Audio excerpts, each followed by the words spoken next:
Қазіргі таңда дүкен сөрелері көптеген тез дайындалады, уақытыңды үнемдейсің, дәмді деген тамақтар біздің көзімізді жаудан алдырады.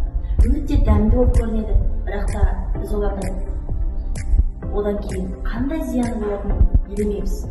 Себебі бізге уақытымызды үнемдесек болды ғой деп күнделікті таңда осы тамақтарды сатып аламыз. Тіпті ол тамақтың біз уақытына да қарамаймыз кей кездерде. Бірақ біз болашақта не болады? Одан кейін осы тамақтардың кесірінен қандай аурулар болады? Міне, осы суреттерден өздеріңіз қарасаңыздар болады. Тез дайындалатын тағамдардың негізгі ерекшелігі олардың жылдам әзірленіп, оңай тұтынылуы.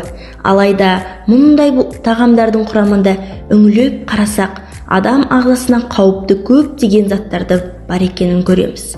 Олардың ішінде ең зияндылары трансмайлар, жасанды дәм күшейткіштер, бояғыштар мен консерванттар болады. Бұл заттар ас қорыту жүйесіне ауырлық түсіріп қана қоймай, жүрек, қан тамырларының ауруларына алып келеді. Фастфуд өнімдерінде ақуыз, дәрумендері мен минералдар өте аз мөлшерде болады. Мұндай тағаммен үнемі тамақтанатын адамның иммунитеті әлсіреп, шаршау, ұйқысыздық, зейіннің төмендеуі сияқты мәселелерге алып келеді.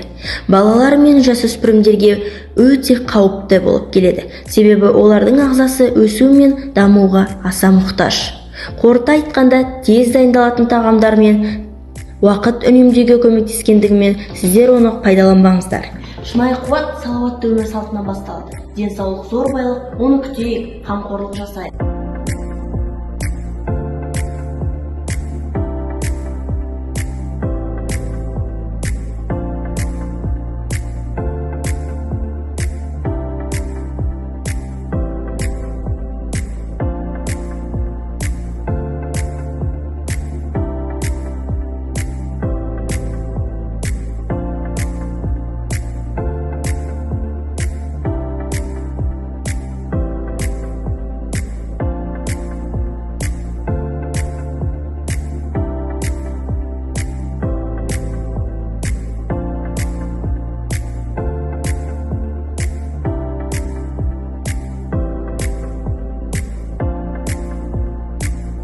Қорыта айтқанда, тез дайындалатын тағамдар шынымен де уақытты үнемдейді, бірақ та біз өзіміздің денсаулығымызға үлкен қауіп-қатер алып келе аламыз. Мысалы, өздеріңіз білетіндей қазіргі таңдағы ең үлкен мәселе ол бізде артық салмақ мәселесі. Кейбір адамдарды осының кесірінен үлкен ауруларға да шет болады.